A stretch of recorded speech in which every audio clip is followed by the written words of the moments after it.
What is going on, guys? Welcome to another amazing tutorial, and in this lesson I want to start talking to you guys about the canvas in HTML5.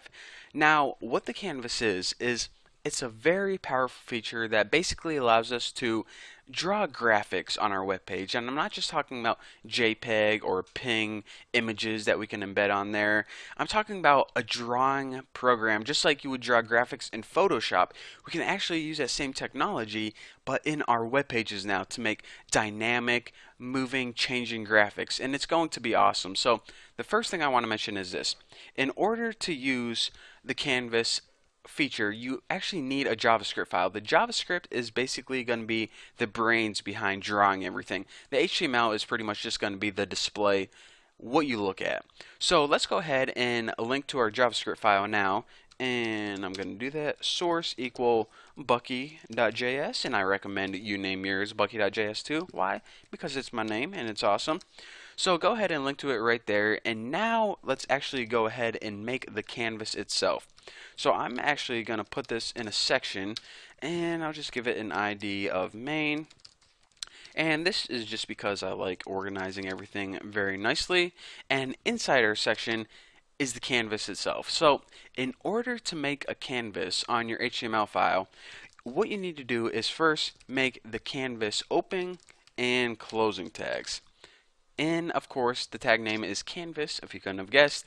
And the opening canvas tag takes a couple attributes that are actually necessary. The first thing we need to do is we need to give it an ID. So let me go ahead and just give this an ID of canvas. Now why do we need to give an ID? Well, whenever we are referencing this canvas in JavaScript, say we have 5 different canvases on our web page. Well, we want to say that we want to work with this canvas. So in order to say, alright, this is the canvas we want to work with, we reference it through ID, actually through the JavaScript method getElementById. I don't know if you guys remember that. You'll see later on. And now after this, it takes 2 more necessary attributes, width, and you guys can probably guess height. So this is basically how wide and how tall of an area do you want to be able to draw graphics on.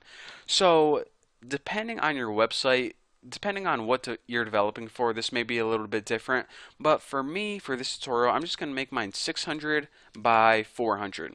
And what this is it's basically like a blank piece of paper on your website, and in this area is the only area that you're going to be able to draw on. So if you didn't have this at all, like this, you wouldn't just be able to draw graphics right here. You actually need a canvas and set the width and height of it before you can draw. So before we start typing and drawing, a whole bunch of shapes and gradients and, colors on this canvas, we need to do something for the people that don't have Google Chrome yet.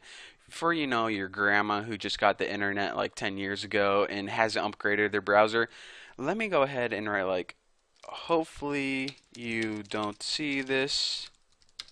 If you do, get Google Chrome. So why would I write an awful mean message like that? Well, as you guys probably could have guessed, what the canvas does is, like I said, it's basically a blank piece of paper that shows up on your website that you can draw graphics on.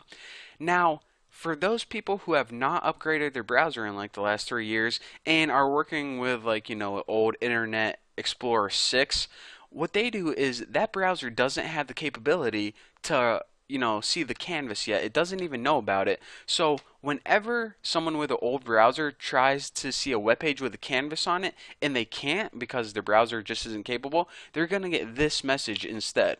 So if we go ahead and save this and run and launch in Chrome, I have an updated browser that is capable of all the HTML5 features. So I don't see that error message at all. I just see this canvas that's ready to be drawn on.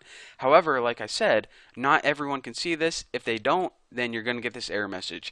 So if you're watching this tutorial and you're like, I wonder if my browser can see this or not, just go ahead and throw this in, and hopefully you don't see this. So now, before we start drawing crap, I want to mention one last thing. You know how this has a width of 600 and 400? Well, let me go ahead and mention this. What the canvas is it's basically a bunch of coordinates or a grid system. Now in this canvas, 0, 0 is in the top left. So don't think of this like in math class where you're making quadrant 1, 2, 3, 4, and 0, 0 was in the middle. Not this case. 0, 0 is in the top left. So if I say, okay, we're going to start drawing at the coordinate 100, 100, it would mean 100 across and 100 pixels down. So 100, 100 would be right around here. And that's where we tell the canvas where we want to start making those shapes. So that is all I'm going to cover for this tutorial. Again, make sure your HTML file is set up. And in the next tutorial, what I'm going to be doing is I'm going to be hopping over to this JavaScript file and actually showing you guys how to make different kind of shapes, how to make different sizes, and a whole bunch of awesome stuff. So thank you guys for watching. Don't forget to subscribe, and I'll see you guys then.